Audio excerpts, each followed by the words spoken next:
buhay o kabiguan, ng ligaya o lungkot.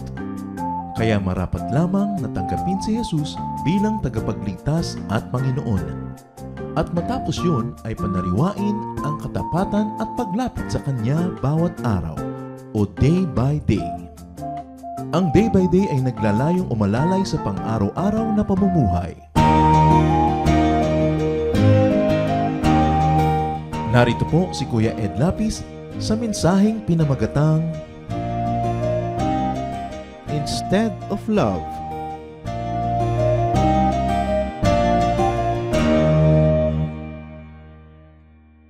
First John 4:8, God is love, and anyone who doesn't love others has never known Him. Ang Diyos ay pag-ibig, at sino mang hindi umiibig sa kapwa ay hindi nakakakilala sa Diyos. Ang ating pag-aaral, pinamagatang, Instead of Love, sa halip na pag-ibig. Salamat, Panginoon, dahil kayo'y Diyos ng pag-ibig. Payapain niyo po kaming lahat, patahimikin ang aming loob. Turuan niyo kami, Panginoon, na manahimik sa inyong presensya, makinig sa inyong pangangaral. Patawarin niyo kami sa iyong mga kasalanan, linisin kami, at ngayon paging dapating maakay niyo tungo sa buhay na mas tama, mas maliwanag, mas matuwid. Kayo ang mangusap, turuan niyo po kami, dinadakila namin kayo, pinupuri, sa ngalan ng iyong anak na si Jesus. Amen. Instead of love. Luke 4:14. Jesus returned to Galilee with the power of the Spirit. News about Him spread everywhere. He taught in the Jewish meeting places, and everyone praised Him. Ang Panginoong Jesus ay nagsisimula ng kanyang ministeryo.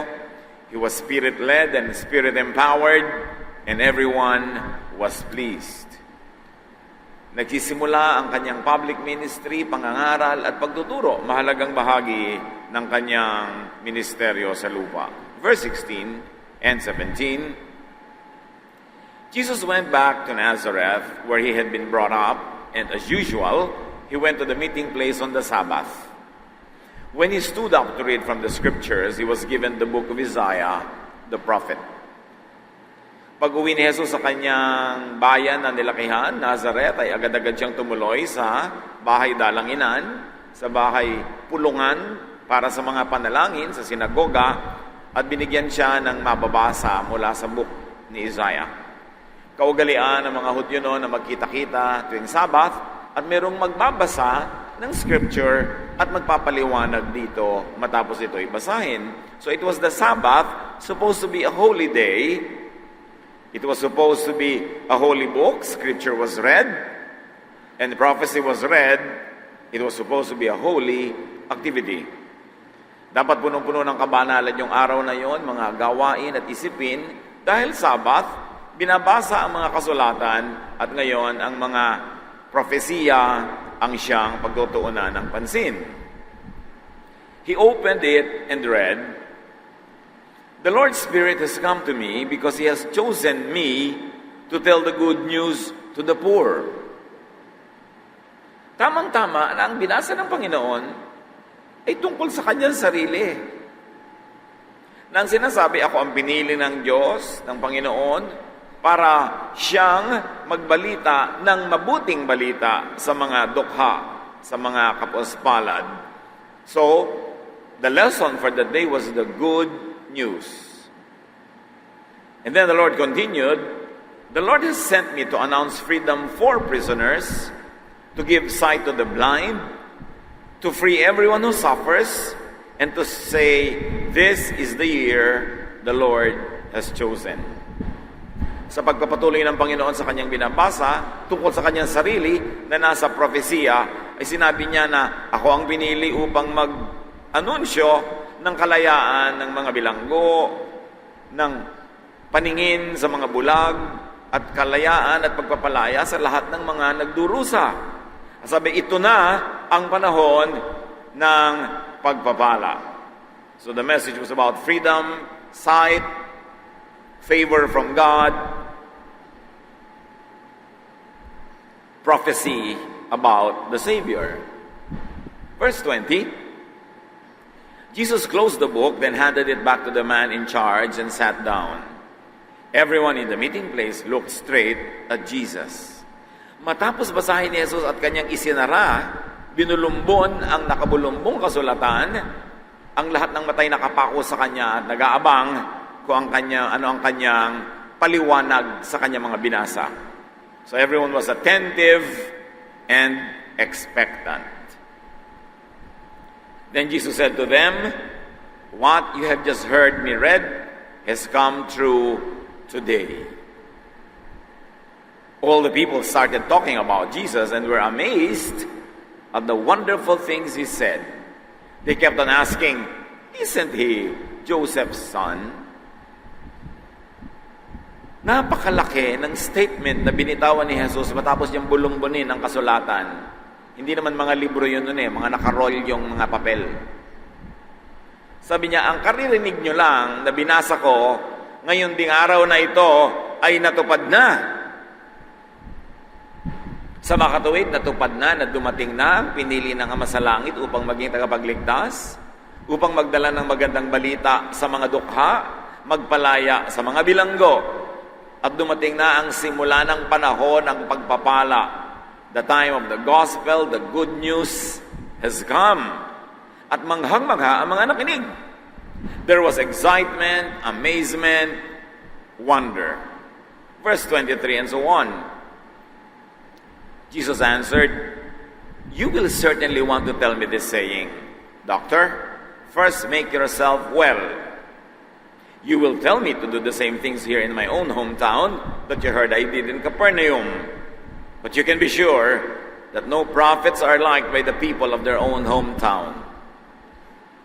Parang binusa ng malamig na tubig ang nag-aalab na damdamin ng mga tao sa kanilang pananabik kung ano ang sasabihin ni Jesus dahil ang isinunod niya, sigurado sasabihin niya sa akin, "Doktor, pagalingin mo sarili mo." At sigurado, hihingan niyo ako ng mga kung ano-anong mga patunay na ako ang anak ng Diyos, na ako ang tagapagligtas at hihilingin niyo sa aking maghimala. Tulad ng mga nadinig niyong ginawa kong himala sa Capernaum. Pero itong isang bagay na tiyak, walang propeta ang naiibigan, ginugusto at tinatanggap ng sarili niyang bayang nilakihan. It was an honest appraisal and statement, but the bitterness of its reality would not be lost on the hearers. At dinagdagan pa ni Jesus. Verses 25 and 26, "Once during the time of Elijah, there was no rain for 3.5 years, and people everywhere were starving. There were many widows in Israel, but Elijah was sent only to a widow in the town of Zarephath, near the city of Sidon." Ang unang-unang public statement ni Jesus matapos niyang sinabing dumating na ang ipinangakong panahon, ang ipinangakong tagapagligtas ay, sinabi niya, "Sigurado hindi niyo ako tatanggapin."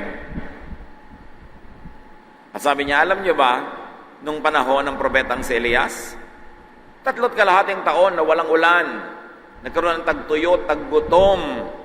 Gutom ang lahat ng tao sa Israel at napakaraming biyuda sa Israel ang nangailangan ng tulong. Pero si Elijah, ipinadala ng Diyos sa isang balo na hindi Israelita, isang Gentile, sa bayan ng Zarephath na malapit sa lungsod ng Sidon. Masakit sa tenga, pero totoo ang sinabi ni Jesus. Ang mga Israelita na nasanay, naturuan, na memorya nila na sila ang bayang pinili at itinangi ng Diyos, na sila ang bayan at anak ng Diyos, na sila ang favored ng Diyos, ang unang-unang ipinamukha ni Jesus sa kanyang kauna-unahang public statement matapos niya sabihin siya ang isinugo ng Ama at dumating na ang panahon ng pagpapalaya. Ang una niyang sinabi ay, hindi naman kayo ganon ka-espesyal. Jesus' first teaching after declaring that He was the sent one of God, that He was filled with the Spirit, that the year of the Lord's favor has come, was to say, that Israel was not really that special. Jesus gives a most unexpected, unflattering, and ego-deflating message. Israel was not that favored by God. Walang umaasa na itong unang maririnig sa tagapagligtas, sa Mesiyas na darating. Akala nila sila'y palalayain mula sa Roman rule. Akala nila lalo sila babantog, itatangi, pasisikatin. Pero ang sabi ni Jesus kauna-unahan, sa dinami-rami ng balo dito sa Israel, wala ni isang pinagpala ng Diyos. Nung panahon ng taggutom, ang pinagpala isang balong tagalabas, isang Gentile, taga-Zarephath. Hindi kayo ganon kapaborito ng Diyos tulad ng inyong inaakala. At dinagdagan pa niya sa verse 27, during the time of the prophet Elisha, many men in Israel had leprosy, but no one was healed except Naaman who lived in Syria. Dalawang dakilang propeta, pinakadakilang propeta ng Old Testament, si Elijah at si Elisha. Sa panahon ni Elijah, nagkaroon ng taggutom, walang pinagpala ni isang balo sa Israel, kundi isang balong tagalabas. At sa panahon ng kanyang successor, si Elisha, sabi ni Jesus, ang dami-daming lalaking Israelitang ketongin, pero walang pinagaling ang Diyos ni isa sa pamamagitan ng makapangyarihang propetang ito, kundi si Naaman, na Syrian, taga-Syria, hindi Israelite. Totoo, bagamat masakit sa tenga ng mga taga-Israel, na idiniin palalo na hindi naman sila ganun talaga ka-favored tulad ng inaakala nila.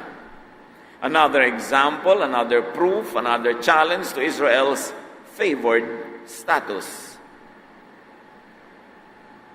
Ganun pala. Sabi, darating na ang kalayaan ng mga prisoners, darating na ang comfort ng mga nahihirapan, but the recipient of God's favor crossed lines. They crossed gender lines. Isang babaeng balo, isang lalaking may ketong. They crossed economic and social lines. Isang mahirap na babaeng balo, isang mayamang lalaking may ketong. They crossed borders. Sa Sidon at pagkatapos sa Syria. At hindi lang yon, they crossed ethnical lines. Ang pagpapala ay hindi nabigay sa mga Israelita, kundi sa mga tagalabas. Kung ating sasariwain ang binasa natin, sabi niya, He opened and read it. He has chosen me to tell the good news to the poor. Good news to the poor, yun pala yung poor included and meant the Gentiles. Not only the poor Israelites, but the poor Gentiles. It also included women and men, not only men. It included the rich and the poor, the powerful and the weak. At yun pala yung blessed are the poor in spirit. Yung mga napag-iwanan ng mga pagpapala, yung mga nilait-lait, dinusta, ipinwera ng Israel, pagpapalain pala ng Diyos pagdating ng kanyang Messiah. At sabi ni Jesus, the Lord has sent me to announce freedom to prisoners. Yung pala, the Gentiles who had been excluded and looked down upon by Israel, yun pala yung kasali sa tinutukoy na prisoners. At sabi, the Lord has sent me to give sight to the blind, and perhaps the blind is Israel. Iminulat ni Jesus ang mata ng mga Israelita. Bulag kayo, akala nyo may favoritism ang Diyos, akala nyo kayo lang ang mahal. Tingnan ninyo sa mga nakaraang panahon kung sino ang pinagpala. That freedom was to free everyone who suffers, including the Gentiles. At sabi niya, and to say, this is the year that the Lord has chosen. Favor was for everyone, not for Israel alone. That was the unmistakable first public message of Jesus after He declared Himself to be the one sent by God, filled by the Spirit to set people free. Ano mangyayari sa excitement ng mga Israelitang nakikinig sa kanyang mensahe? Mga relihiyoso, mga panatikong mga relihiyoso. Verse 28. When the people in the meeting place heard Jesus say this, they became so angry that they got up and threw him out of town. They dragged him to the edge of the cliff on which the town was built because they wanted to throw him down from there. Mula sa banal na gawain, banal na pagbasa ng mga salita, banal na mga asal at itsura, dahil sila yung mga relihiyosong merong malalim, masidhing pananampalataya sa kanilang paniniwala, nung may marinig sila na hindi sang-ayon sa kanilang inaasahan, ang kabanalan ay naging biglang kalupitan. Nagalit sila, nag-alimpuyo ang galit sa kanilang puso, kinaladkad nila si Jesus palabas ng sinagoga hanggang doon sa may gilid ng bangin at ihuhulog nila siya sa bangin para siya ipatayin. Yun ang ginagawa ng mga relihiyosong bulag sa kanilang paniniwala. There is a very thin line between holiness and sinfulness, between love and hate, when one is religiously fanatic. So from a holy activity to anger, to rage, violence, and to murder. Although they did not succeed because Jesus disappeared from there. Misguided religion could turn people into haters. At kahit saan ngayon sa balat ng lupa, anumang relihiyon, pagka ang mga umaanib dito ay binulag ng brainwashing, pinapaniwalang sila lang ang tama, at ang lahat ng hindi nila kapanalig ay mali, napakadali sa kanilang gumawa ng kalapastanganan, karahasan, kasamaan, sa ngalan ng Diyos, na kanilang sinasabing sinusunod at pinaniniwalaan. Misguided religious belief and fervor could lead to brainwashed thinking. Napakadali na ang pulpito ng anumang relihiyon ay maging brainwashing machine. Pagka ang tao ay nakikinig sa iisa lang, walang ibang pinapakinggan, bawal makinig sa iba, napakadali na pakitirin ang kanyang utak. Misguided religious belief and fervor could lead to intellectual bankruptcy. Hindi na nag-iisip. It could lead to spiritual blindness. Sila lang ang tama, lahat ay mali, lahat ay satanic. And therefore, it leads to selective holiness, selective kindness, and selective hatred. Pinipili lang ang mamahalin, yung kapanalig, at pinipili lang ang kamumuhian yung hindi kapanalig. Kaya galit na galit si Jesus sa mga religious leaders of His time. And those were Jewish religious leaders, not pagan religious leaders even. Matthew 23:24, sabi ni Jesus, "You blind leaders, you strain out a small fly but swallow a camel." Mga bulag kayo, sabi ni Jesus. Sinasala nyo pa ang iinumin ninyo para matanggal ang maliliit na mga insekto? Pero kayang-kaya nyong lulunin ang buong buo ang isang kamelyo. May mga hindi kayo magawa in the name of religion. Hindi pwedeng marumi ang kamay, marumi ang paa, hindi pwedeng kainin ito at kainin yon. Pero kayang-kaya nyong mamuhi. Kayang-kaya nyong pumatay. Kayang-kaya nyong manira, manakit ng kapwa. Lalo't di nyo kapanalig. Sabi kayo mga bulag, di nyo malulun ng kaprasong insekto, pero mas malalaki pa rin ang nalululod ninyo dahil kayo bulag. You become majors in minors, and you become specialists in non-essentials. Ano mang uri ng relihiyon, ano mang brand, pagka ang mga nananampalataya ay wala nang ibang pinapakinggan kundi isang tinig lang, bawal makinig sa iba, pakitid ng pakitid ang utak, nangyayari yan.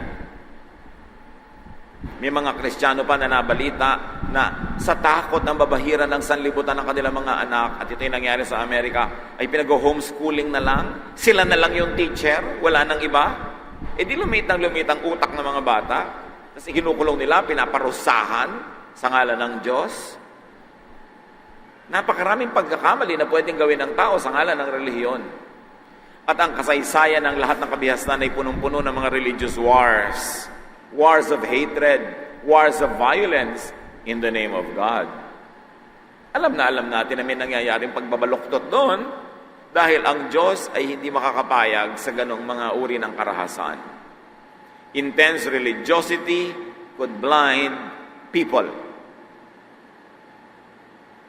Pag ang pinanggagalingan na lang ng laman ng utak ay relihiyon, wala nang iba. Ang lahat ng edukasyon ay relihiyon lang, wala nang iba. You will create robots. Luke 6:39.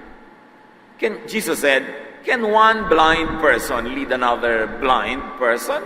Won't they both fall into a ditch?"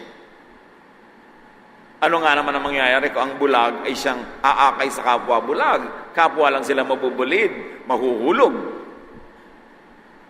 Misguided religious belief and fervor could lead to extremism. Yung exaggerated dedication to one's belief, extreme behavior, total bawal of this, and total doing of this. Godliness means balance. Godliness does not mean imbalance. Ecclesiastes 7:18, whoever fears God will avoid all extremes. Kahit pa sa loob ng Christianity, hindi dapat yung extreme. Sobrang pagiging malinis na ayaw na makipag-usap sa marurumi. Sobrang kabanalan na ayaw nang mabuhay dito sa lupa. Sobrang dedication to some teachings na ipipilit mo na sa iba kahit hindi yun ang kanilang pananalig. Masyadong maraming Kristiyanong naglalagablab sa pananampalataya, nakakapasong katabi. Dapat may balance. Walang ganong ginawa si Jesus. Jesus was liked by everyone, even the sinners and the drunkards and the tax collectors, kasi hindi siya judgmental, hindi siya extremist. Ang may ayaw lang kay Jesus, yung extremist Pharisees, yung mga relihiyoso, na napakakitid ng kanilang pananaw sa pagiging makadiyos. Na kumbaga sa kalsada, may guhit na makitid na puti sa gitna, doon lang sila dumadaan kahit ang lapad-lapad ng kalsada. Nililimitahan ang buhay, nililimitahan ang kaligayahan, nililimitahan ang kabaitan dahil akala nila ang kabanalan ay napakakitid na daan. Ang makitid pala, utak. Kaya kumikitid ang pananaw. Misguided religious belief and fervor could lead to fanaticism, to hating the other. Sino yung other? People with other beliefs. People with other perspectives. Kaya idiniin sa 1 John 4:7-8, we must love each other. Love comes from God, and when we love each other, it shows that we have been given new life. We are now God's children, and we know Him. God is love, and anyone who doesn't love others has never known Him. Yun ang pamantayan ng pagiging tama. Ang dami nagtatanong, Pastor, ano po ang tamang pananampalataya? Ano ang tamang interpretasyon? Ano ang tamang theology? Ibinigay na ng 1 John 4:7 and 8. Pag mapagmahal, tama. Pag hindi mapagmahal, hindi yun sa Diyos, hindi yun tama, kahit ang kalupitan ay ginagawa sa ngalan ng Diyos. Kaya nga inutos ng Diyos, you shall not misuse my name. Huwag niyong gagamitin sa mali ang aking pangalan. Huwag niyong gagamitin ang aking pangalan sa pagpatay, sa pagpakigaaway, sa paninirampuri, sa panlalapastangan ng kapwa, sa panghihiya, sa pambibisto at panguusig sa mga akala mo'y may mga makasalanan. Huwag ginagamit ang pangalan ng Diyos kasi hindi ginawa ni Jesus kahit kailan ng ganon. Misguided religious belief and fervor could lead to dehumanization. Maraming tao nawawala ang pagkatao, ang pagiging tao pag naging relihiyoso. Nagiging lapastangan sa mga kamag-anak, nagiging bastos ang ugali sa mga kapitbahay, Nawawala ng pakundangan sa nararamdaman, iniisip ng iba. Ang gusto, baguhin ang lahat, gawing banal ang lahat, ayon sa kanyang mga sukatan. Ipuwera ang lahat ng hindi banal, itiwalag, ipahiya, ibisto. Hindi yan kay Jesus. Misguided religious belief and fervor could lead to murderous tendencies and actions. Kaya may mga religious wars. Kaya may pumapatay, nagpapatayan para sa Diyos. Gusto ba ng Diyos yun? Kailangan ba ng Diyos na mamatay ka para sa Kanya? Baligtad nga, si Jesus ang namatay para sa atin. Ganun tayo kamahal ng Diyos. Kaya hindi hihilingin ng Diyos na mamatay ka para sa Kanya. O lalo naman yung pumatay ka para sa Kanya. And this same wickedness could happen among parties of different religions. Pinakamadaling makita ito sa magkakatunggaling relihiyon na nagaganap. Halimbawa, sa Acts 16:20-24, they told the officials, "These Jews are upsetting our city. They are telling us to do things we Romans are not allowed to do." So may giyera between the faith that Paul and Silas were teaching and the faith of the Roman citizens of the city where they were preaching. Verse 22, the crowd joined in the attack on Paul and Silas. Then the officials tore the clothes of the two men and ordered them to be beaten with a whip.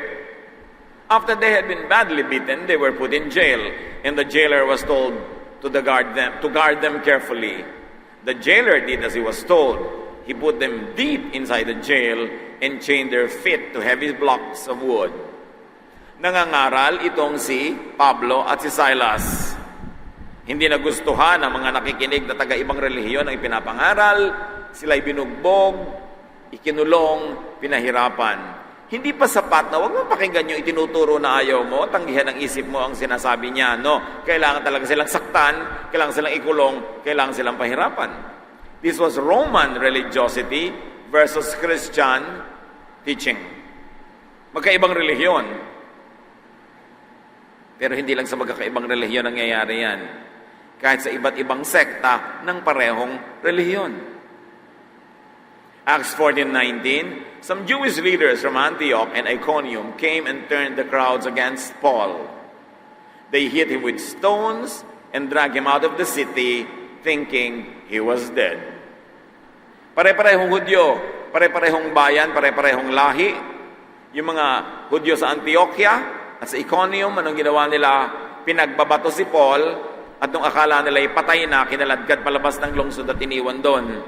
Pare-parehong lahi.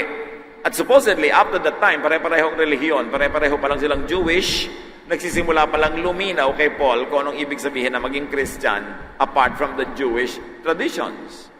Note that this was Jewish religiosity versus new Christian teaching. Animosity, warfare, violence among people of the same nation, the same race, and practically the same origin of faith. Sa kanila lamang nangyayari yun? No.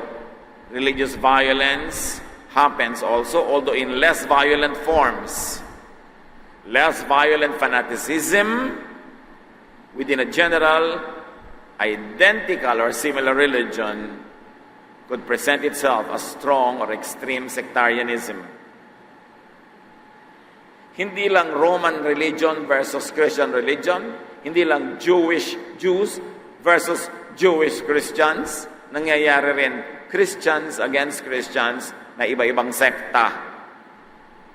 Awayan, siraan, agawan ng members.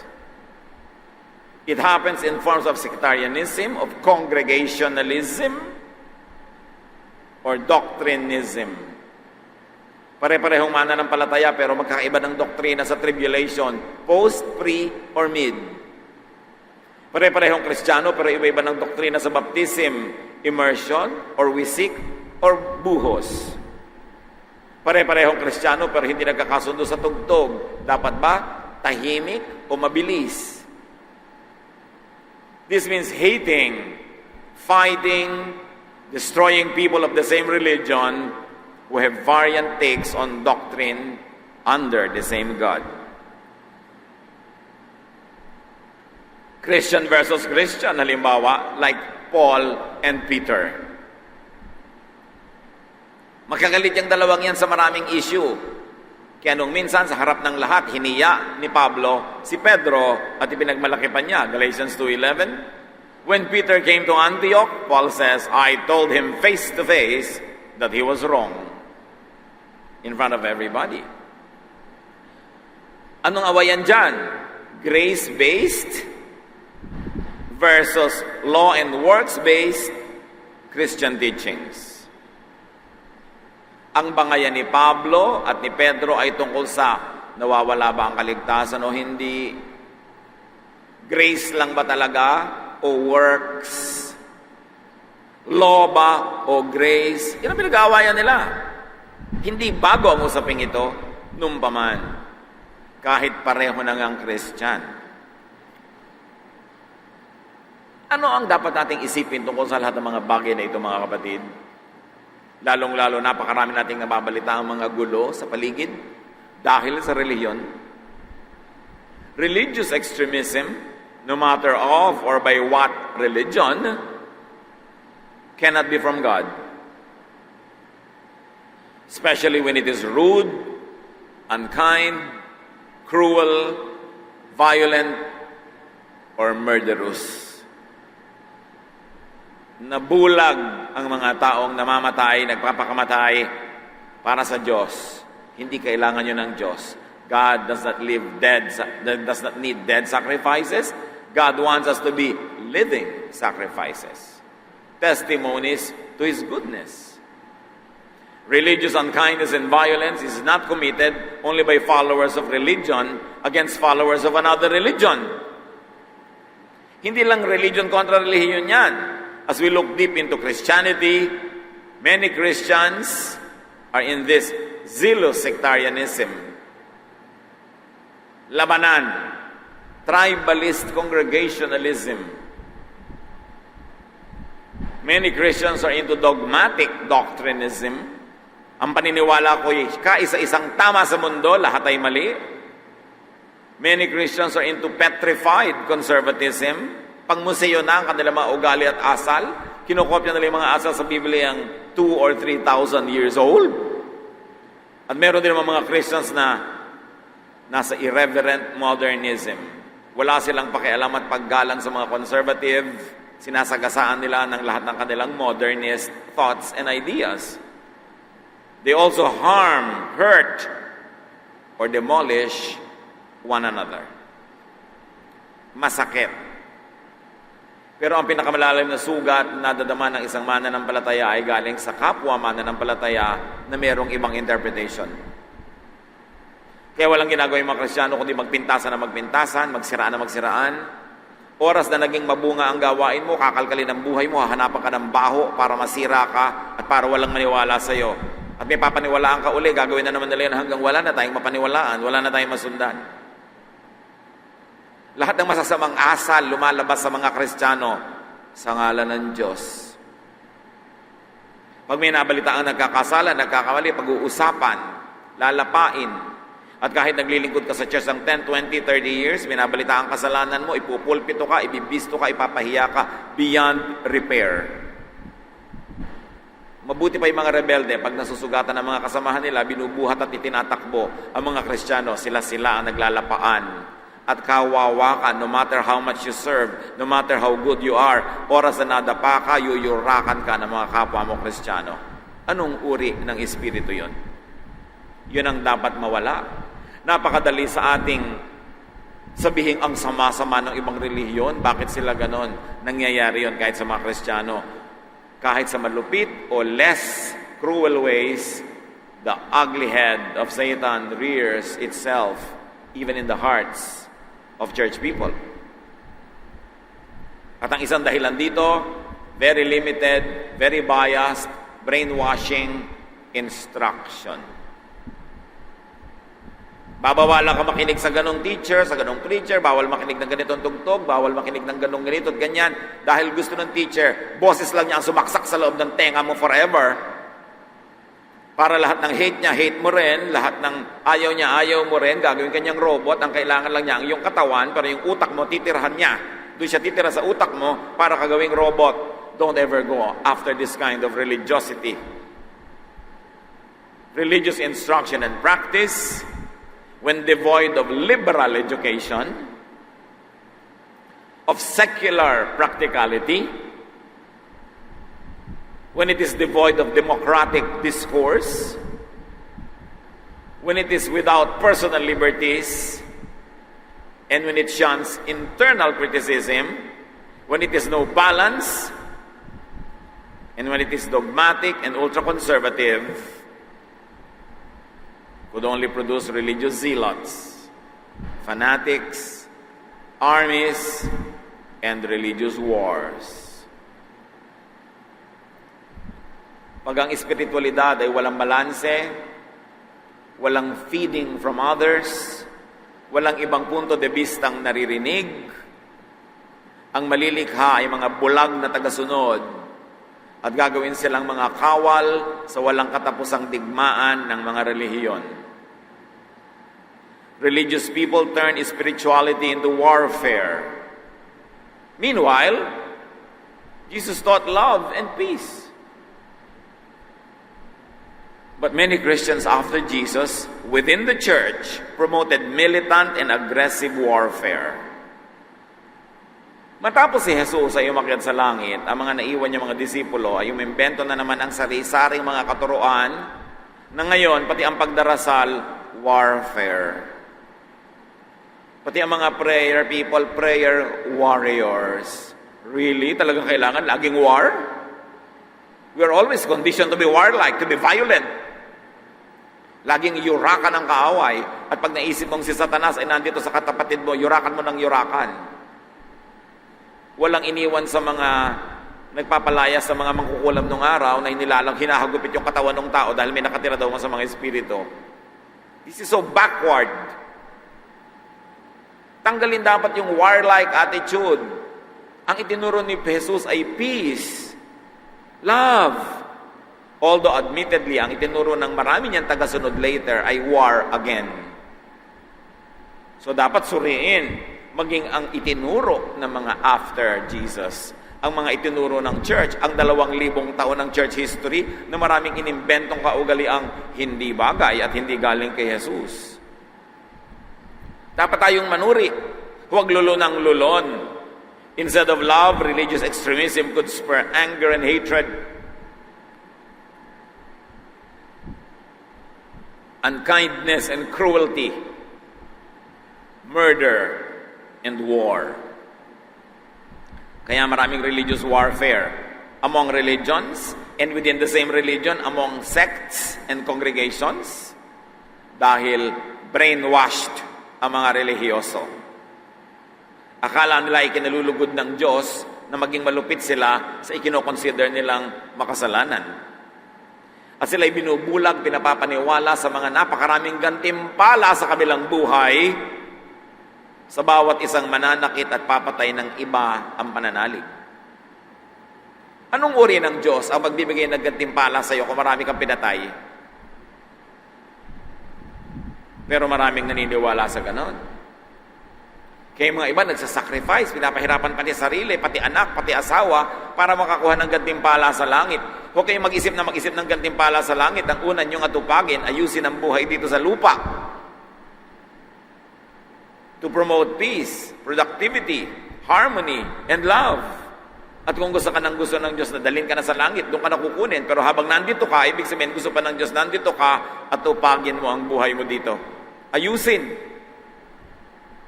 Meron pa nagbibitaw sa trabaho, pinapatigil sa pag-aaral ng mga anak dahil darating na daw si Jesus. Masama bang abutan ka na nasa school? Masama bang abutan ka nagtatrabaho? Sabi nga sa Matthew, 2 women are grinding at the mill. One is taken, one is left. 2 men are working in the field.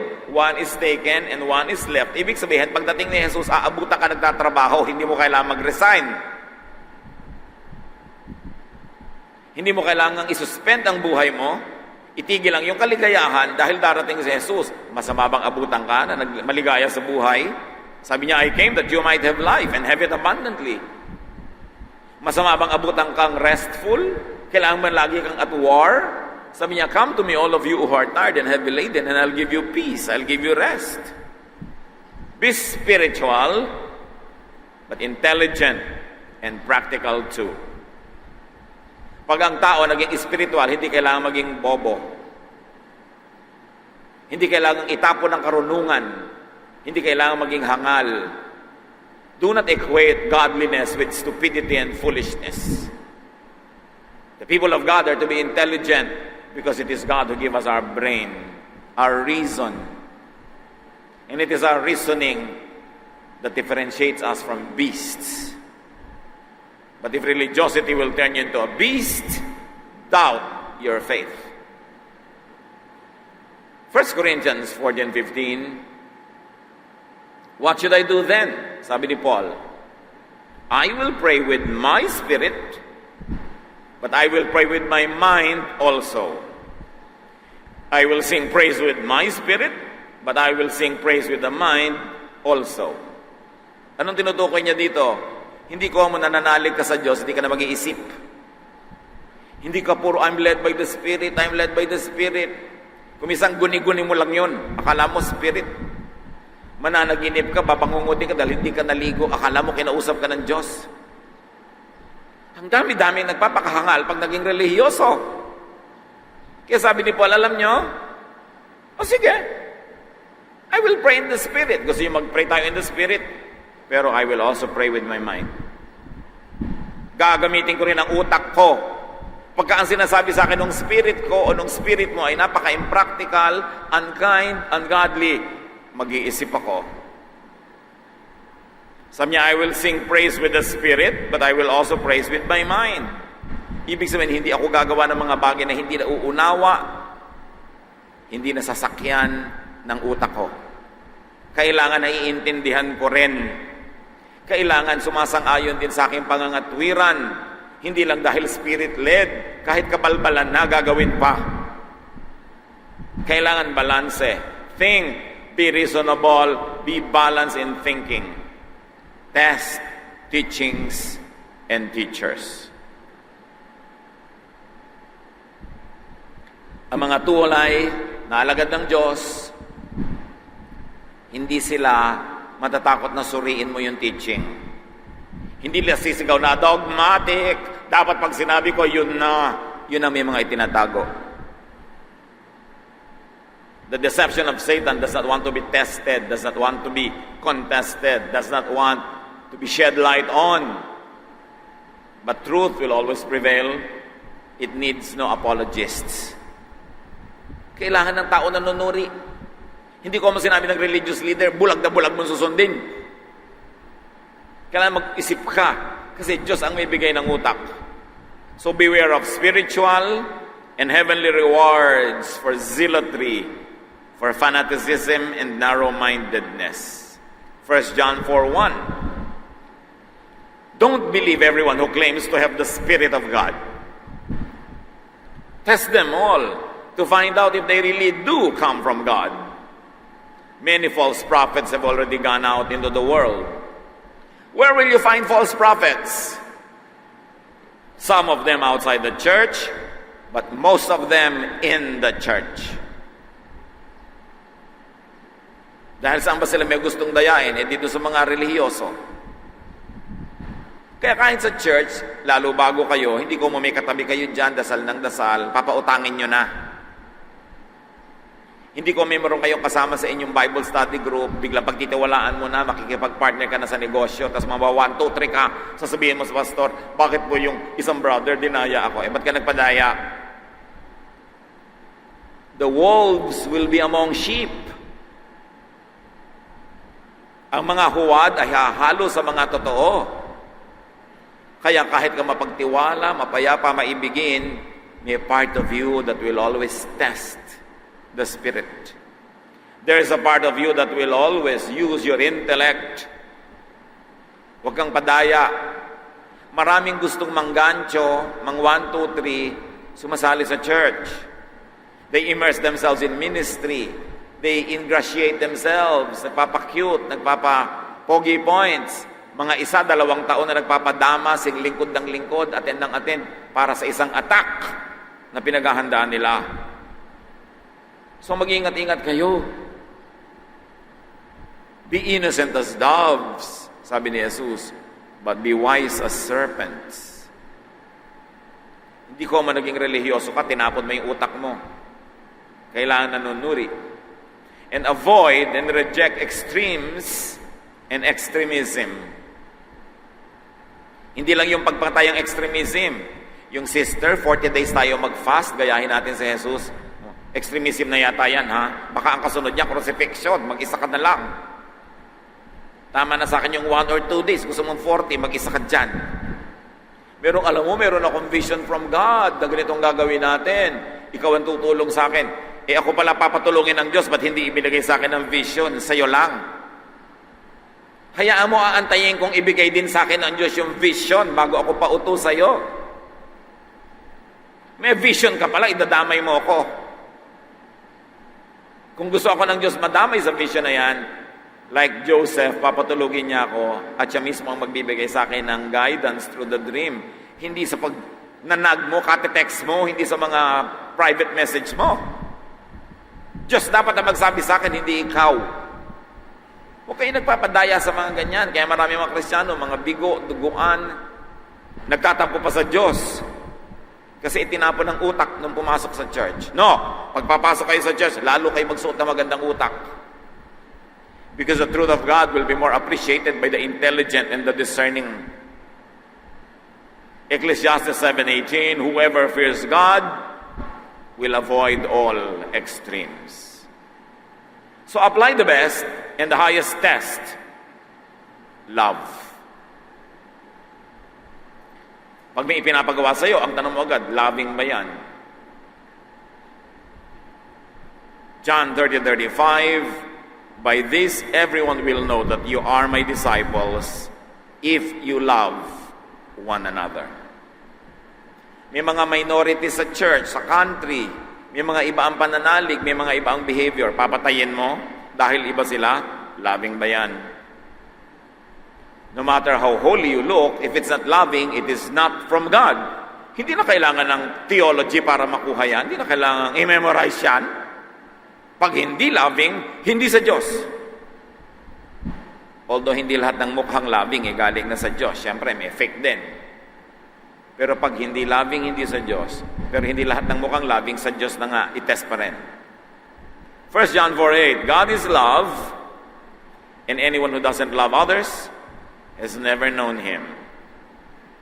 So when people become extremists, instead of love, they promote hatred. Religiosity, spirituality, Christianity in its true sense must be loving. 1 Corinthians 13:3, sabi ni Paul, what if I let myself be burned alive? I would gain nothing unless I loved others. Ano ngayon kung mamatay ako, magpakamatay ako, sumabog ako, pasabugin ko kayo, pasabugin ko ang sarili ko. Sabi ni Paul, pag hindi ka maibigin, baliwala yan. Baliwala ang sakripisyo kung hindi maibigin. Napaka-importante is the test of love. Let your spirituality, your religiosity, your Christianity make you lovers of God and of fellow men. At sabi ni Jesus, love others as you love yourself. So mahalin mo rin ang iyong sarili. Yun ang tunay na katuroan ni Jesus. Not needless sacrifice, but to have peace, to love and be loved. This is the good news. This is the message of the Son of God. Ama namin, salamat po na mahal nyo kami sa kabila ng lahat. Buksan nyo ang aming mata. Huwag kaming pabulag. Huwag kaming pabingi sa mga gustong kumontrol sa utak namin. Teach us to be intelligent believers and teach us to be discerning. Lagi naming hanapin yung love sa iba, love ng iba, at love namin para sa aming kapwa. Pagbulay-bulayan natin ito mga kapatid, isipin. Hilingin sa Diyos na bigyan tayo ng very practical and powerful personal applications, lalo sa panahon na ito ng gulo, na sa ngalan ng Diyos, sa ngalan ng relihiyon, maraming kalupitan at kasamaan ang nagaganap. Dear God, teach us to be agents of peace, to be agents of love. Be with the Lord in silent reflection.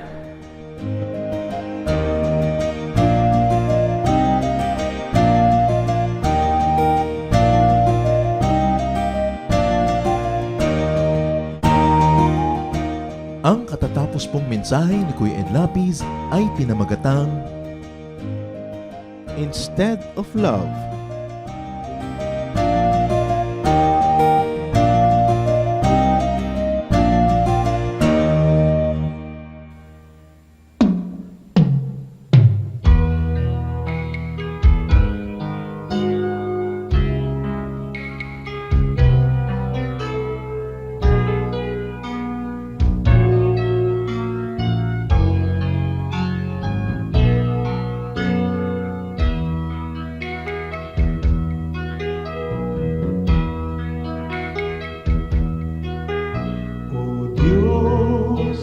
Dalangin ko'y iyong tanggapin, na maging karapat-dapat sa iyong paningin. Kung may pag-aalinlangan, ang aking paniwalaan ay ikaw. Ang kailangan ko'y iba, yung lakas upang di ko natahakin ligaw na landas sa pagpaparot parito. Sa ulat bagyo'y hindi magbabago. Katapatan ko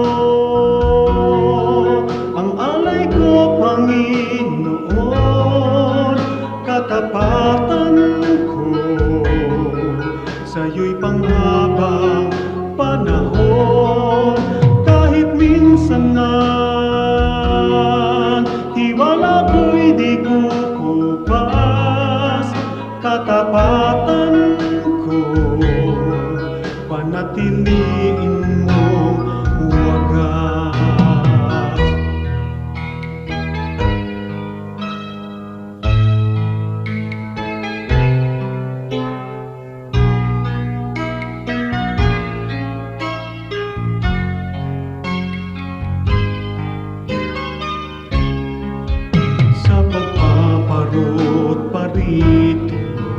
Sa ulat bagyo'y hindi magbabago.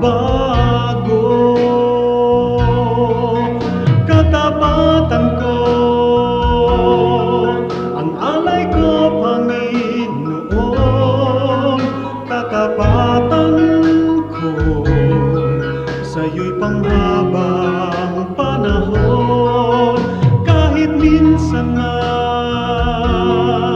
tiwala ko'y di kukupas, katapatan ko panatiliin mong wagas. Panatiliin mong wagas.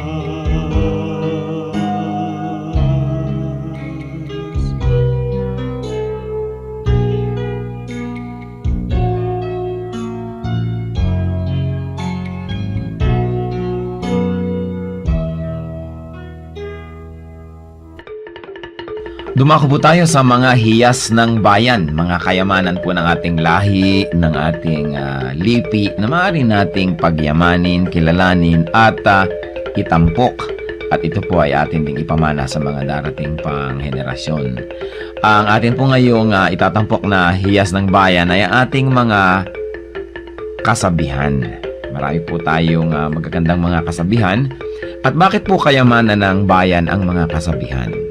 Sapagkat ito po ay mga karunungan na naipon, sinala, niliglig, binuo ng panahon.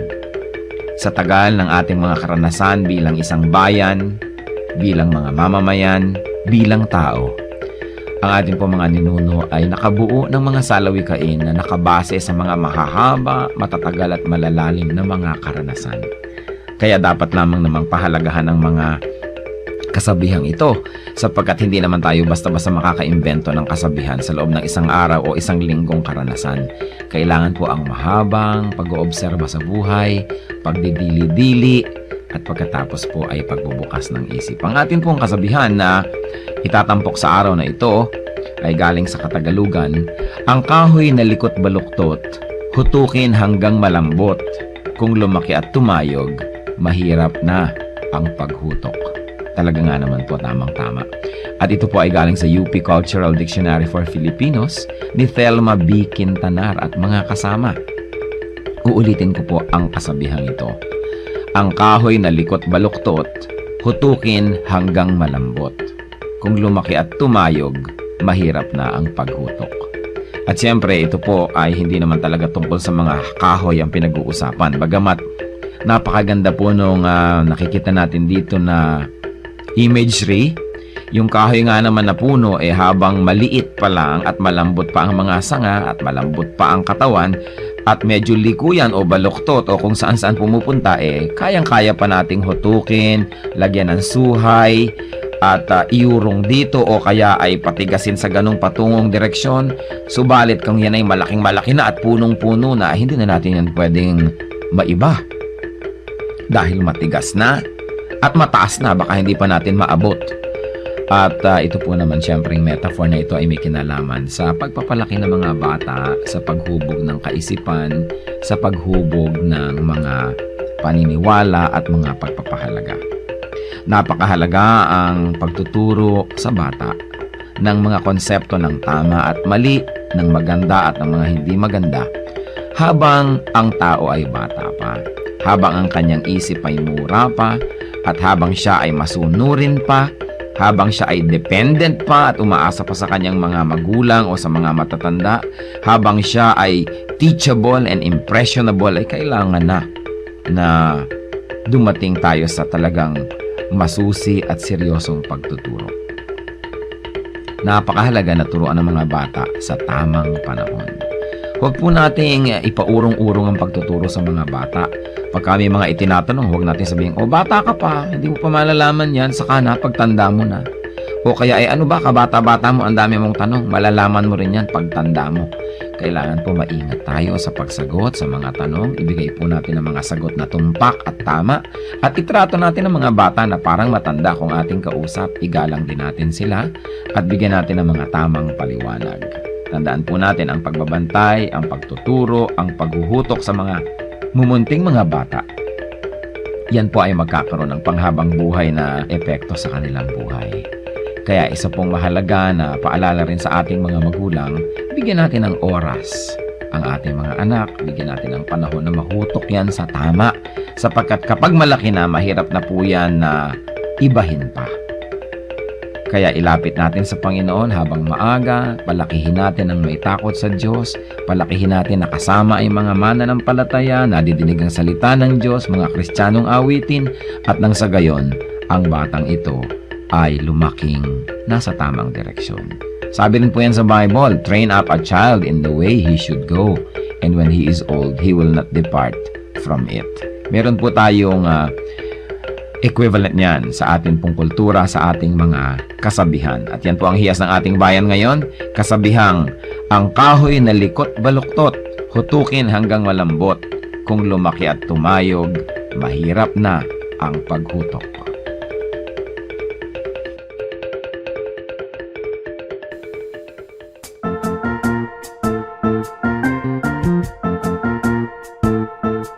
Oras na po para pansamantalang magpaalam ang programang Day by Day. Tayo po'y magsama-sama tuwing ika-6 hanggang ika-7 ng umaga, araw-araw. Magandang umaga po at mabuhay ang Panginoong Hesus.